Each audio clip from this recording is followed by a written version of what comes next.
तत्सवितुर्वरेण्यं भर्गो देवस्य धीमहि धियो यो नः प्रचोदयात् ॐ शान्ति शान्ति शान्तिः. Namaste, my dear friends. Continuing the story of Sage Valkaya and his consort Maitreyi and Katayani. Now, in this video, we will know about the knowledge of self and non-self. This is the important part of the story. The reader must now be prepared for a little metaphysical discussion which will occupy us throughout two chapters. He who has no liking for such discussions may leave these two chapters.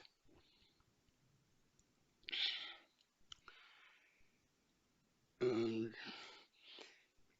he who has no liking for such discussions may leave these two chapters and turn to the succeeding ones for the sequel of the story. But these dry chapters are not without occasional touches upon the character of the two wives of Muni Yajnavalkya, touches which may interest even unphilosophical readers. About a fortnight after Maitreyi's marriage, the Muni was one evening sitting with his wives in an apartment of his house which he called the Tapogriha, the chamber of meditation. The purpose for which it was set apart may be guessed from its name. The evening sacrifice was just over, and the house was yet full of the smoke rising out of the altar, and the odor of the incense burned thereon. The Tapograha, however, was a well-ventilated room, and the smoke soon left it and made its way towards the celestial regions for which it was intended. All the three persons present in the room seemed to await its escape with some impatience. They were not loath to give the gods their due. They indeed gave it with scrupulous regularity and punctuality, notwithstanding Yajnavalkya's somewhat hard feelings for the gods. But they were not contented with such ceremonials, and so having satisfied the gods, they now turned to their souls, which no sacrifices could touch, and sought their satisfaction in the unseen and untouched. It was Maitreyi who opened the conversation. Maitreyi, that subject must be taken up today. Katyani, what subject and what do you mean by the stress on your must? Yajnavalkya, Maitreyi wants an exposition of the unity of the self, and the stress on her must means that ever since her marriage she has been asking for a discussion of the subject, but for some cause or other it has to be put off. Katyani, why not first discuss the question what is the self before a discussion of its unity?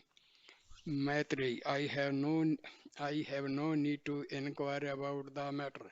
Katyani, but I have. Tell me what the self is. Yajnavalkya, why not try to give your own answer to your question? Katyani, I think the self is that which has life. Yajnavalkya, what is life? What are its functions? That is, what do we do because we have life? Katyani, as having life was breath, air in and out. Yajnavalkya, eating, drinking, digestion, and the like are also functions of life. Katyani, then the self is that which breathes, eats, drinks, digests, and does such other things. Yajnavalkya, but suppose such a thing as you conceive, as you conceive as the self should feel no pleasure and pain, would you call it self? Katyani, no, in that case I would call such a thing only living being but not a self.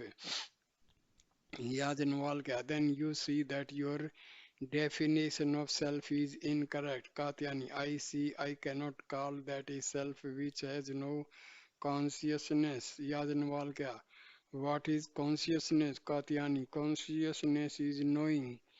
Yajnavalkya, give example of knowing. Katyani, for example, my seeing you and Maitreyi and hearing what you say.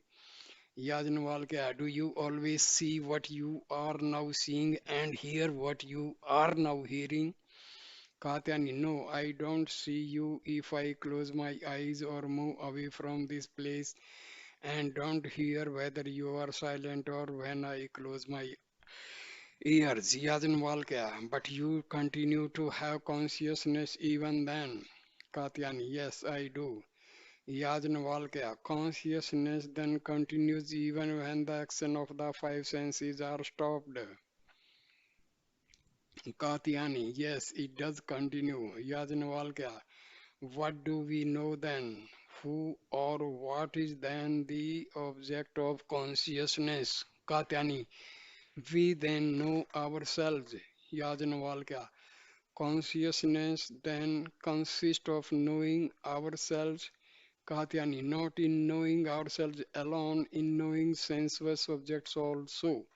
Yajnavalkya, but you have said that consciousness continues even when sensuous objects are not known. Katyani, yes, I said this. Yajnavalkya, but knowing ourselves is necessary for consciousness. There can be no consciousness without it. Katyani, I do not quite see this. Consciousness is sometimes concerned with sensuous objects and sometimes with the self. We sometimes know sensuous objects and sometimes ourselves only. Maitreyi, don't we know ourselves when we know sensuous objects? Katyani, we may or may not. Maitreyi, we must. When I see the money, I cannot but think that I am seeing him. Katyani, I don't know what sort of seeing you see. As for myself, when I see him, I forget myself altogether. The money could not avoid a smile at this compliment. It was this self forgetful love of Katyani that enamored him of her. But he had also deep faith in Maitreyi's sincere reverence and admiration for him. Whatever Maitreyi did, she did with the fullest self consciousness. She was a soul completely roused up, whereas Katyani had only just commenced to think of herself. However, the conversation went on uninterrupted. Yajnavalkya, well, Katyani, when you know only yourself and no sensuous objects, do you remember the latter? Katyani, yes, I sometimes do. Yajnavalkya, you remember having known them once. Katyani, yes, I remember having known them once. Yajnavalkya, that is, you remember yourself as having known them. Katyani, yes. Yajnavalkya, how is it that you remember something which you did not know? Katyani, did not know. What did I not know? Maitri, did you not say that sometimes in knowing sensuous objects you did not know yourself, and that in seeing the money you forget yourself? Katyani, yes, I did say that. But what inconsistency is there in saying that though I forgot myself sometimes in knowing other objects, I yet remember myself afterwards? Maitri, one cannot remember what one never knows. Recollection is only the reappearance of knowledge. Katyani, do you mean to say that because in knowing sensuous objects I did not know myself as their knower, therefore it is impossible for me to remember myself as their knower? Maitreyi, yes, that is what I mean. And since in remembering sensuous objects you do remember yourself as their knower, it is proved that you do not. It is proved that you do know yourself as their knower when you perceive them. Katyani, oh, I see. But it is rather strange, and I cannot make up my mind finally on the matter before thinking more about it. I cannot meet your argument, but how is it that, though, as you say, we know ourselves in every act of knowledge, we do not always think, I am seeing, I am hearing? Maitreyi, we do not indeed think these words, but their purport is always present in our consciousness. I heard often from the Muni in my father's house before my marriage that there could be no knowledge without self knowledge, however dim and crude it may be.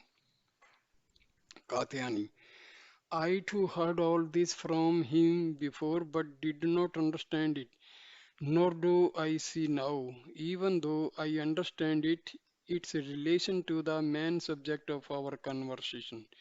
Maitreyi, the connection is this. You said after you had defined the self for the second time that the self might know either sensuous objects or itself. You now see that knowing the self is the fundamental essential knowledge, since in knowing sensuous objects also we know the self and we know it even when we do not know the former. Katyani.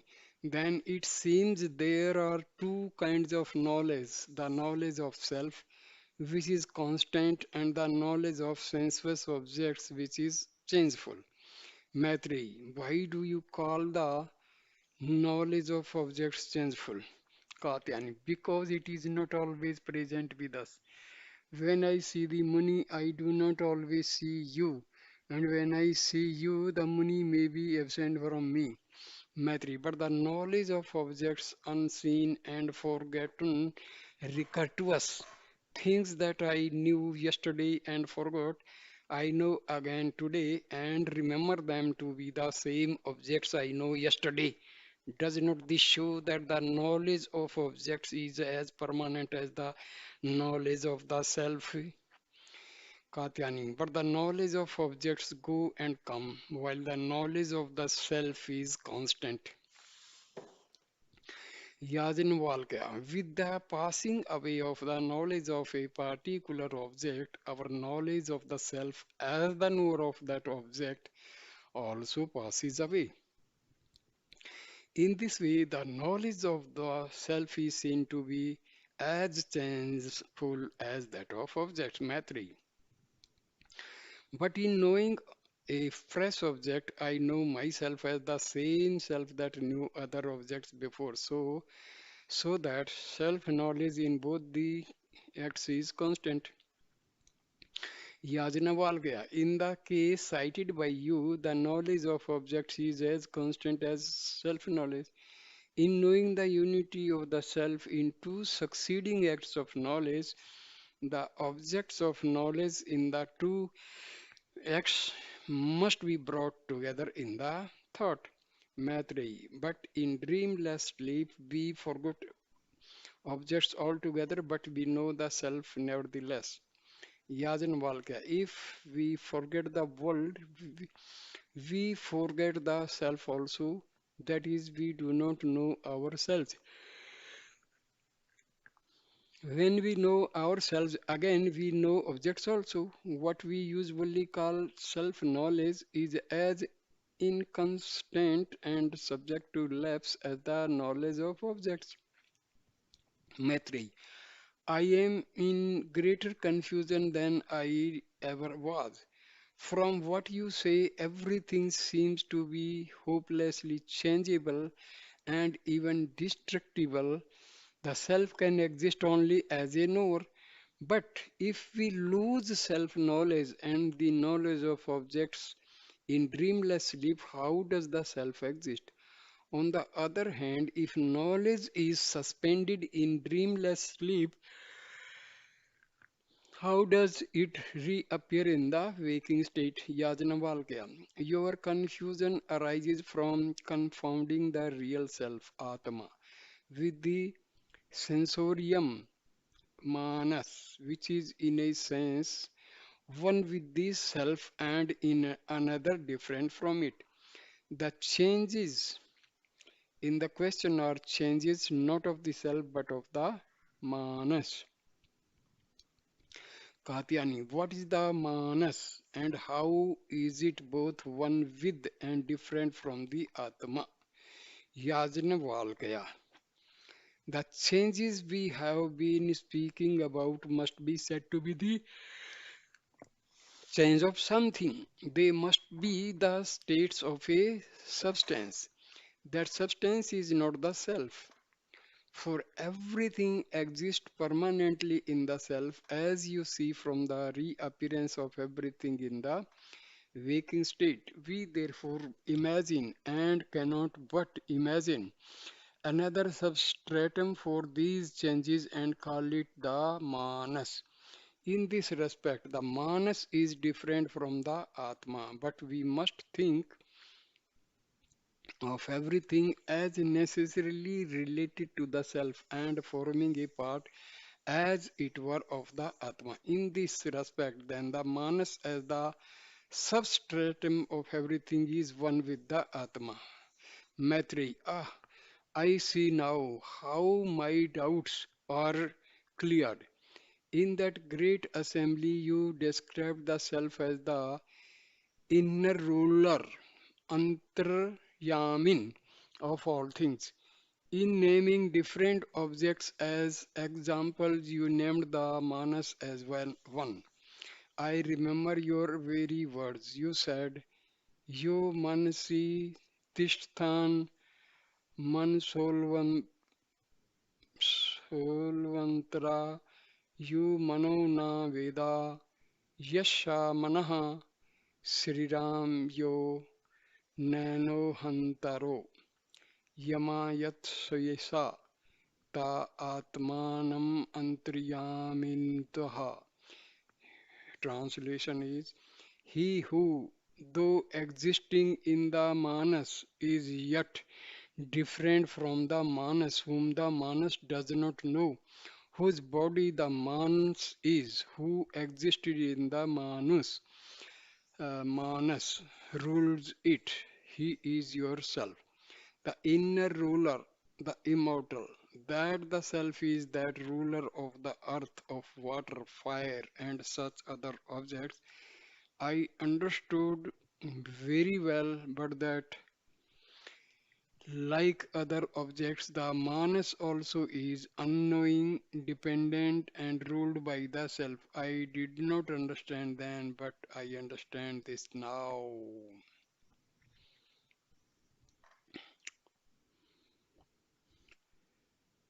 He is yourself, the inner ruler, the immortal.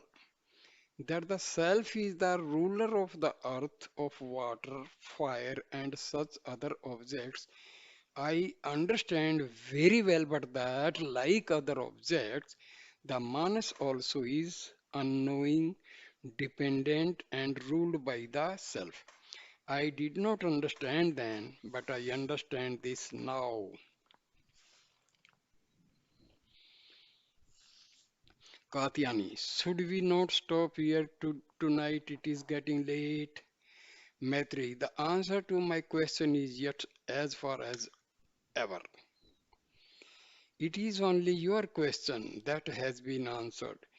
We have seen that the self is conscious by nature and that its consciousness is constant, unchangeable. We have also seen that it is different from the manas. My question is, how do we know that the same self is in all? We seem to have a distinct self in every one of us. Yajnavalkya. When you know the real self, you will know it is necessarily one and infinite. The distinction between finite selves are not distinctions in the pure infinite self, but in the cognitional self, Vijyan, Vijnanatman or Vijnanam. Katyani. What do you mean by the Vijnanatman or Vijnanam, Maitreyi? I also have to know this. In your exposition of the Antaryamin in the Great Assembly, you distinguish the Atma as well as from the Vijnanam as from the Manas.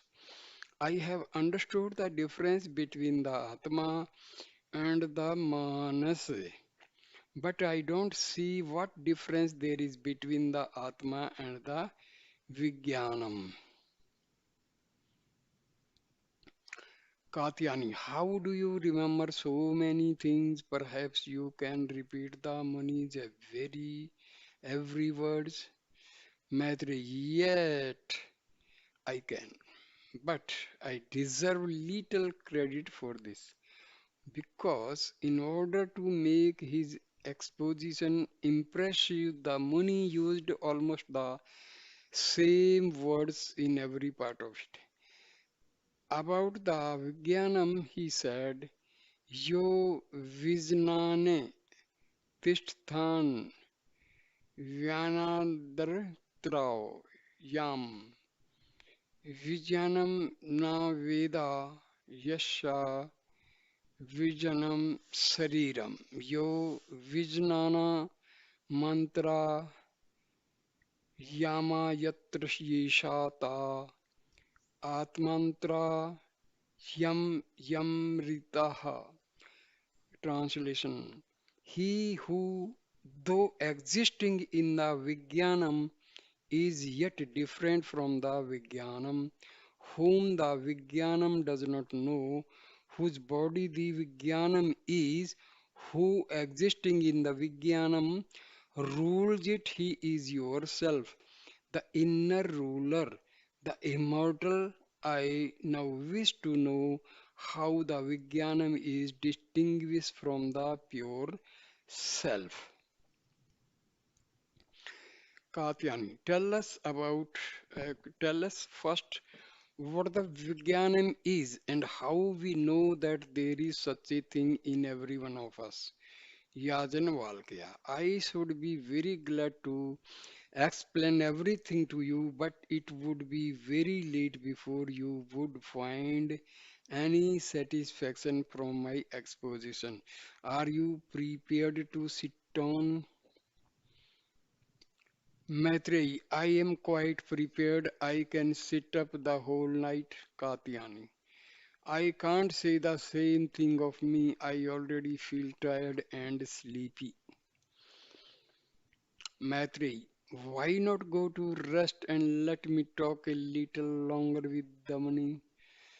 I shall tell you tomorrow what we talk about. Katyani, I shall not be satisfied unless I hear every word. And so, better stop here and go to rest. Besides, I have got something else to talk about with the money before I sleep.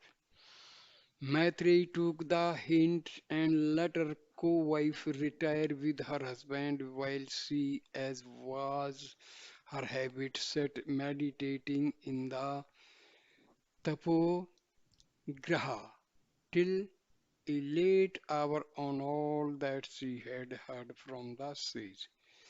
The sage's bodily presence was with Katyani, but his spirit remained with Maitreyi. Next chapter, number 4. The individual and the universe self.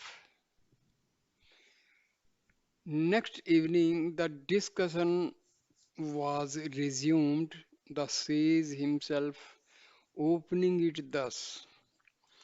You can very well see that the unity of the Atma will be clear if it can be shown that what every one of us can call ourself is also the self of the world. But how can we know that the individual and the universal self are identical?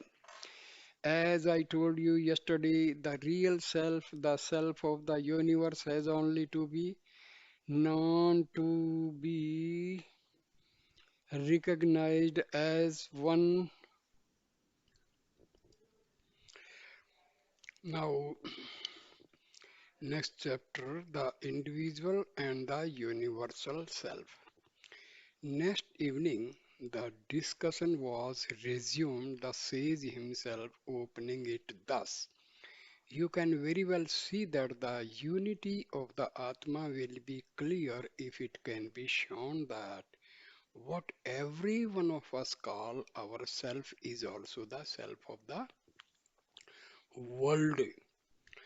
But how can we know that the individual and the universal self are identical? As I told you yesterday, the real self, the self of the universe, has only to be known to be recognized as one undivided. It is because people don't know it that they don't recognize it as one in all persons and things. Let me see whether you have any knowledge of Paramatmam or he is to you only an object of belief as he is to most people. Maitreyi, I have often heard that everything is Brahma, and I have a vague notion that whatever we know at any moment, we know along with it the universal self in which it exists. But I don't know how far I shall be able to explain my notion. Katayani, try to explain it as much as you can. Yajnavalkya. Our yesterday's conversation will help us. Tell me whether you know anything else in knowing this room. Maitreyi, in knowing the room, I know myself as knowing it. Yajnavalkya, but you know that the room exists in the universal self, or rather believe that it does so. Maitreyi, yes, I believe it, but do not understand it. Yajnavalkya, you will understand it by and by. Tell me now if you have any other notion of the room than as a known thing. Maitreyi, it is a known thing now, but it may sometimes remain unknown. Yajnavalkya, does it remain exactly as it is now when it is unknown? Maitreyi, it remains exactly the same. Yajnavalkya, but it is known now, seen, touched, or both. Does it continue to be all this? Maitreyi, it must, but I see that in saying that a known thing continues to be exactly what it is, even when unknown, I contradict myself. Yajnavalkya, you certainly do, and so do all who do not know the world as it really is. Maitreyi, then I must say that the room must always be conceived as known. Katyani. But suppose we say that the room, when unknown, retains its other properties but changes only its knownness. Maitreyi, how could that be? All the properties of the room are known properties. The room with all its properties is a known thing, and I see we have no other notion of it than as a known thing. Yajnavalkya, then you must think of the room as always known by you. You have no other notion of it, you say. Maitreyi, not necessarily by me, it may be known by others. Yajnavalkya, but it is in your knowledge now. Maitreyi, yes, it is. Yajnavalkya, every part of it is in your consciousness. Maitreyi, yes, every part of is in my consciousness. Yajnavalkya, and your consciousness is yourself. Maitreyi, yes. Yajnavalkya, then the room is in yourself or yourself is in the room. Maitreyi, so it would seem. Maitreyi, and the room will always be as you know now, know it. The and the room will always be as you now know it. Maitreyi, certainly. Yajnavalkya. That is, it will continue to be in yourself, or yourself will continue in it, even when your body is away. Maitreyi, I see, I must admit all this, but how strange it seems. Yajnavalkya, the strangeness results from the fancy which people have that when they know things, they bring their self to those things and take their self away from them when they are absent from them. Whereas the fact is that in knowing things, we discover the self in them, the self which contains or sustains the things and which is common to them and us. Maitreyi, how much I learn from these few words of yours, Katyani. You say that in knowing things, we discover the self in them. It therefore exists in them even before we know it in them. Yajnavalkya, certainly it does. Katyani, and as such it is the Visvatman, the cosmic self. Yajnavalkya. Yes, as such it is the Visvatman, Maitreyi. And is it also the Sutratman, the thread of binding self that you spoke of the great assembly? Yajnavalkya. Yes, it is the Sutratman that I spoke of, but my exposition of the Sutratman, Sutratman in the great assembly was rather superficial. Maitreyi, explain to us more clearly now. Yajnavalkya, you are already on the way to understanding it. Think and say how it binds together things. Maitreyi, it binds together me and the things I know. It is both in me and in them. It is both the self in them and my own self. How agreeably surprised am I to see that I am obliged to repeat almost your own words in the assembly. Katyani. How does it bind together you and me? How can I know that myself is yourself?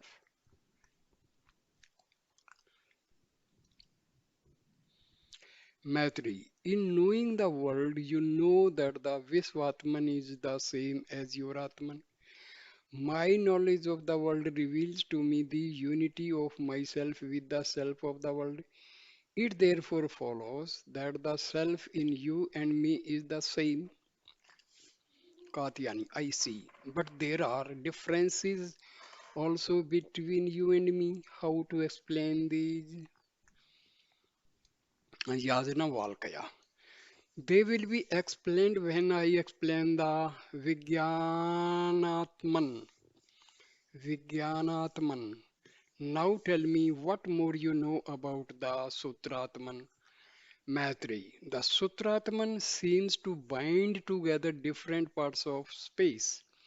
In knowing and thinking of different parts of space as connected, I know them and think of them as existing in one knowing self. Yajnavalkya. And you know that all parts of space are connected and particular spaces being contained in one individual space. Maitreyi. I know it, and does it not follow from it that the Visvatman or Sutratman is one and undivided? Yajnavalkya. Certainly it does. How wonderfully you know, follow up my hints. The Vish Atman you see is in all space, or rather, all space is in him.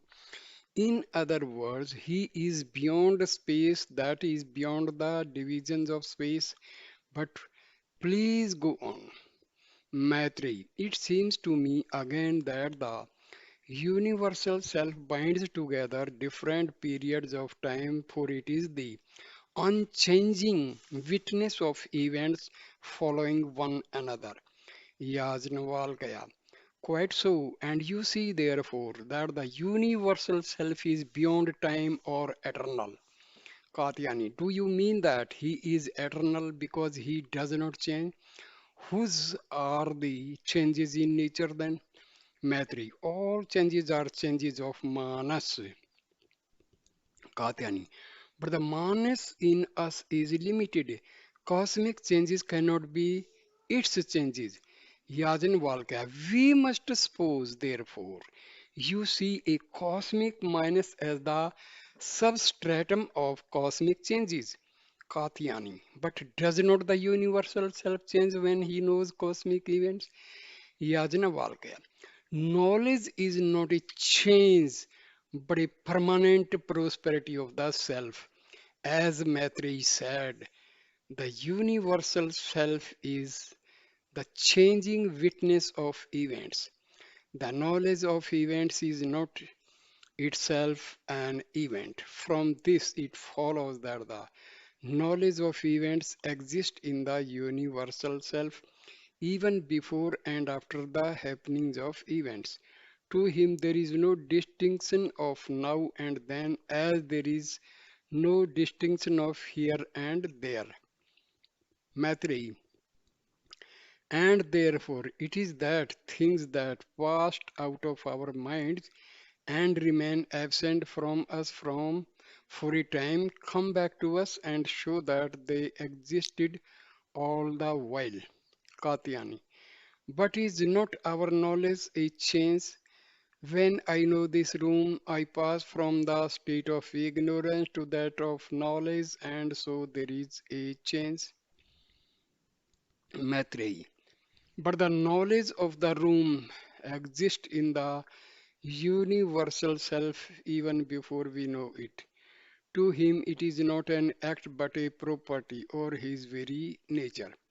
Yajnavalkya. Of him, it cannot be said that he knows, but only that he is knowing. He is akarta, niskriya, non-agent, non-active, katyani. But what happens when we know the room or any other thing? Does not myself act then? Is not its knowledge an action? Yajnavalkya.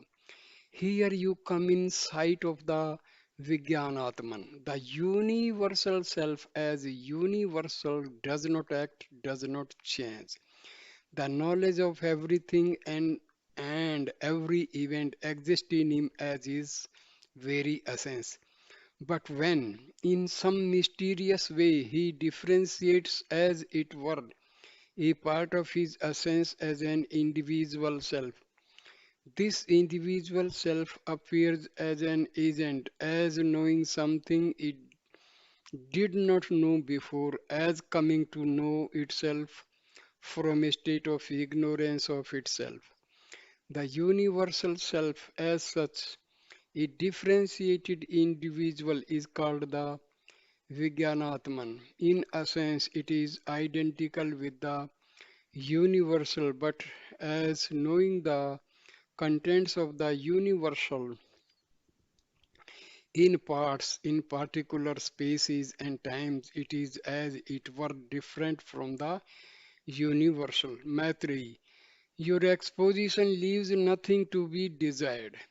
I have no more doubts at present to be resolved. The difficulty lies in shaking off your preconceived notions. One of the most hardened of these notions is that in the world we have only sensuous objects.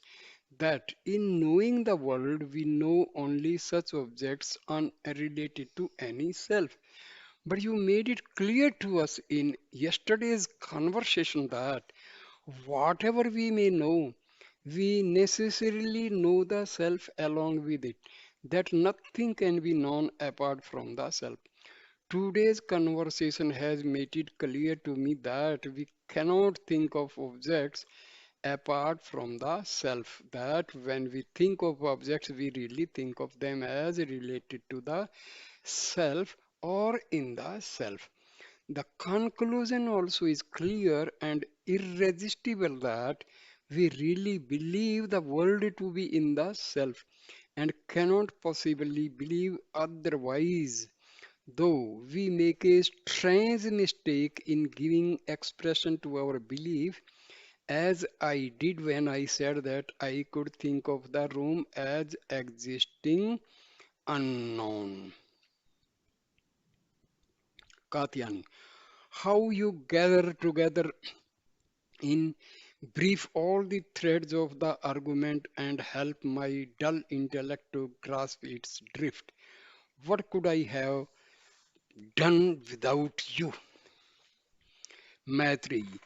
She could not bear to be praised and was annoyed at it. You must not quarrel with me, especially at such a moment. Say rather, if you have got any difficulties to be removed. Katyani, I was just saying that you had helped me in my difficulty by putting the argument in a nutshell. We know the world in the self, we think the world in the self, and therefore we cannot but believe the world to be in the self. A selfless world, I see, is something which we neither know nor think nor really believe. We only speak of it, it is something made merely of words. As the theologians say, I now understand what they mean by the phrase Yajnavalkya. I am very glad to see, Katyani, that you have got the clue to the whole thing. What more have you to ask now, Maitreyi? I was speaking of the difficulty of shaking off preconceived notions. I have mentioned one of them. The other is that we habitually think of the self in us as a small thing and cannot get ourselves to think that it is as large as the world, or rather larger than the world, for it transcends time and space. But you have given us the clue to the removal of this difficulty also. You have shown that our self has two characters, universal and individual. As universal as the Paramatman, it is infinite and comprises everything. As individual as the Vijnatman, it is finite, it knows only a part of the universe. The distinction immensely helped me in my difficulties. In individualizing himself as the Vijnanatman, the infinite draws a cordon as it were round a part of his knowledge and thereby practically limits himself. When I think of the matter in this way, I understand, though only indistinctly, why I, though one in a sense with the infinite, am so ignorant and powerless. But our habitual belief that we are independent of the infinite is very difficult to shake off. Yajnavalkya, you will find it easier to shake it off if you remember two more things. One is that the cordon you speak of is widened and ever and anon as we know things unknown to us before. This continual widening of the cordon shows us afresh now and again that we are one with the universal self and in constant communion with Him. The other thing to be constantly thought of its dreamless sleep, which by suspending our seemingly independent existence and drawing us back into the infinite constantly reminds us of our entire dependence on him. Maitreyi. The hints are very valuable and will be of great help to me. Katayani, have we not got enough for today and should we not retire now? Maitreyi, we have got enough not only for today but for many a day. But I cannot go to bed now. I must, before I do that, think of the strange things I have heard from the Muni and try to understand them as much as I can. You have my permission if it were at all needed to retire with the money. Katyani and the sage retired. Maitreyi sat on meditating as usual, but something unusual happened that night. Meditating on the lines laid down by her preceptor, she obtained a direct vision of the infinite and eternal, and her soul was filled with the joys of direct communion with the divine being. She felt even at the first touch of these joys that they were incomparable to the pleasures of the world, even in their intensest form. Henceforward, she pursued these joys with an unshaken constancy and gradually purged her soul of these worldly desires that obstruct our progress and our final liberation and union with the eternal. When her husband retired from the world at an advanced age, she was so much free from worldly desires that, as we read, she declined any share in his worldly goods and wished only to have instruction on immortality, declaring, "What shall I do with that by which I cannot become immortal?" What you know of that, sir? Please explain to me clearly.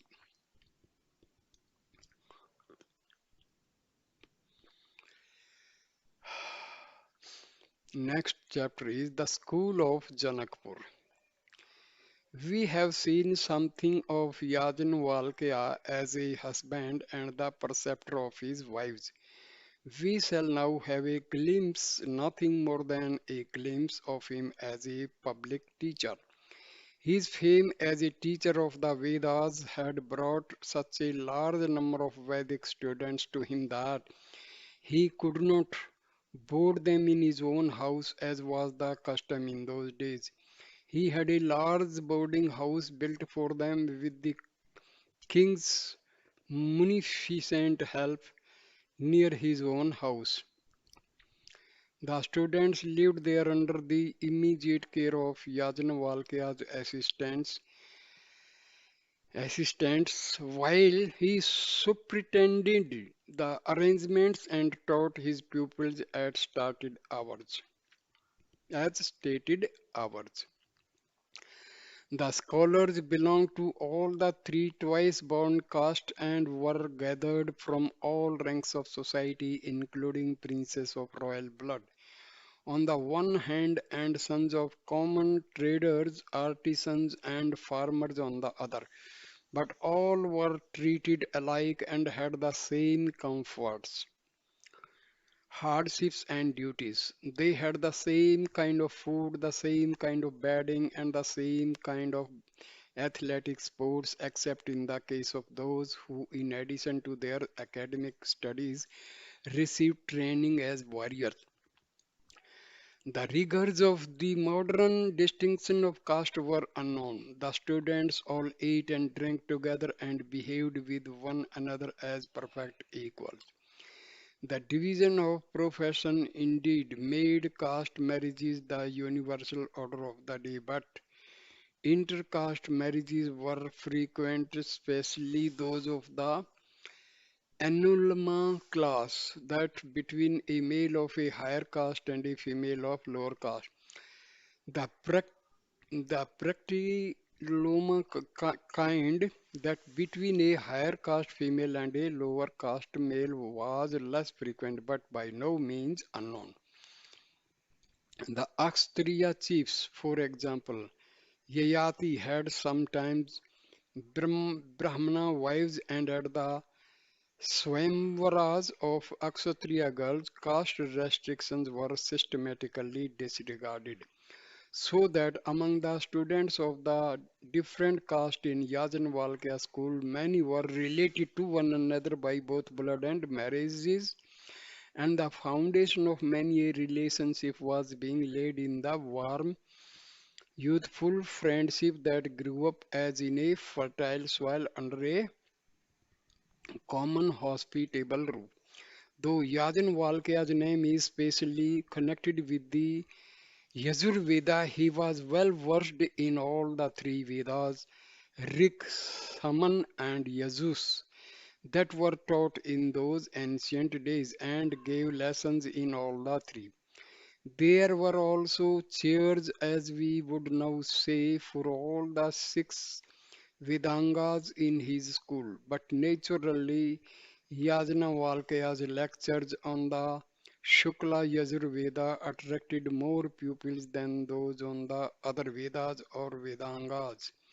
One morning, several years after Yajnavalkya's marriage with Maitreyi, he was teaching the Shukla Yajurveda to a class of about 100 pupils when something happened which has a bearing on what we shall see in our next chapter and which therefore we must relate now.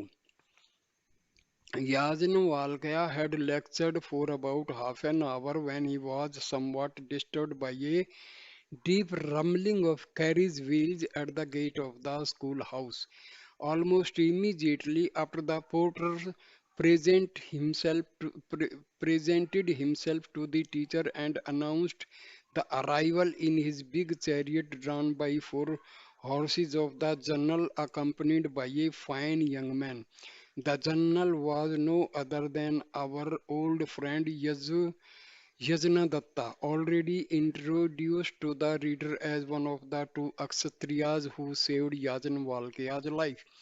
During the years that had followed that event, he had, by his many virtues, especially by his military skill and heroism, risen in the king's favor and been promoted by gradual steps to the highest military post at his majesty's disposal, that of the commander-in-chief of his commander-in-chief of his vast army.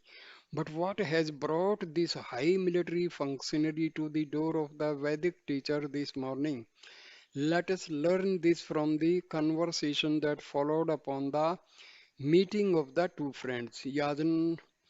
Yajnadatta, my revered friend, I am sorry to disturb you in your duties, but I have come on a business which has some relation to your holy function. Yajnavalkya, I don't mind the interruption in the least. Apart from the great pleasure of seeing a friend like you, the transition is very easy from uttering the holy text to looking at a face shining with the glory of holy wisdom. But whom have you got with you here? Looking directly at the remarkably noble and beautiful face of the young man who had accompanied the general, Yajnadatta. It is for him that I come to you. This young man's name is Brahmagupta. He is a son of my honored friend Indragupta, the celebrated merchant of Banaras, whose name and fame you must have heard. I made his acquaintance when I visited Banaras under the king's orders about the time of the great assembly. Since that time, we have often met, and my family and his have been on the friendliest terms. He has now specially honored me by sending his favorite son Brahmagupta to be trained in our nitty under in our city under my care. He is now 18 and has already made considerable progress in Vedic studies. But your fame as a Vedic teacher has induced his father to send him here to complete his studies. He is to stop in this boarding house and learn all that he can do from you and your assistants. But he is also to devote a part of his time to learning the arts of war under our honored friend Vishnu Mitra. The reader must here be told that our friend Vishnu Mitra had also, like Yajna Datta, risen high by this time in the king's favor and was now the Dhanurvedacharya, the chief teacher of military arts in the Royal Military School of Mithila. However, the conversation between the two friends continued uninterrupted. Yajnavalkya. I am glad that Brahmagupta, though a Vaishya, has a liking for arts which are generally thought useful only to a Kshatriya. My opinion is that true wisdom consists not in merely acquiring professional knowledge, but in learning all that we need for our safety, happiness, and liberation. Hence, I feel specially gratified at my brother in law Maitreya's looking at a handsome looking and stoutly built young man standing near him, regularly attending Agni Mitra's classes in addition to his Vedic studies. Agni Mitra was Vishnu Mitra's younger brother and had charge of gymnastic exercises in the Royal Military School. He also taught archery to volunteers. He may never be in actual need of the arts he is learning, but his exercises are helping him, as you may see, in growing up to be a strong and healthy man. Looking again at Maitreyi with honest pride. Yajnavalkya. If I am very glad to hear of Maitreya's care of his body and his eagerness to learn our Kshatriya arts, I have often met him at his father's house and at the house of Vishnu Mitra in the company of the fine looking boys of that family, some of the best hopes of our military class. But who knew that the son of a Vedic teacher and the brother in law of another was growing up to be a warrior in his own way, smiling and looking at Maitreya. What do you say, Maitreya? Maitreya, taking the compliment with a bow and smile, I have no mind, sir, to take up any other profession than my father's, but the story I heard in my childhood of the saving of the life of my venerable teacher by your Excellency and the Dhanurvedacharya forcibly impressed me with the necessity of learning the arts that are improperly supposed to be necessary only for a Kshatriya, but which everyone ought to learn for his own health and safety. What would have become of my teacher and what might have become of my father but for your excellencies? Yes, Yajnadatta, I am glad to hear of your motives. In the case of Brahmagupta, however, the learning of military arts is a necessity. He is expected when he comes of age to accompany his father's goods of immense value from town to town and country to country and lead a convoy of archers and swordsmen for the protection of the merchandise from highway robbers. These men, especially those near about the Vindhya hills, and so bold and strenuous fighters that it sometimes acquires the most skilled warriors to vanquish them. Brahmagupta has need to be a good Kshatriya and a good Vaishya in one. The conversation was interrupted by the sound of a gong near the school gate announcing that the time for dismissing the classes for the morning was very near. The friends stopped talking and went through a little business. Brahmagupta was duly admitted as a scholar, and the general took a hasty look at his bed and the other arrangements for his accommodation, inviting him to visit his house as often as would be Consistent with his duty as a scholar, the general took leave of his friends in the school and returned to his carries. So, thank you, my dear friends, for listening and watching this conversation. It's very, very knowledgeable. It's a story of a Vedic sage. So, thank you, my dear friends, for watching this. Please like the video, share the video, and comment. And please subscribe my channel. This is your own channel. This channel will bring the best Vedic, Advaitic, Vedanta knowledge, which is the need of the hour.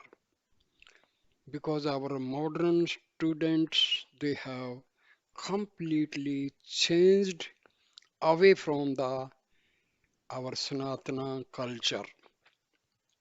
They are completely ignorant of our Sanatana culture. This is unfortunate. Let us all try to inculcate the ancient Sanatana Dharma culture and knowledge to one and all. Thanks, my dear friends. Thanks a lot. Thanks, thanks, thanks.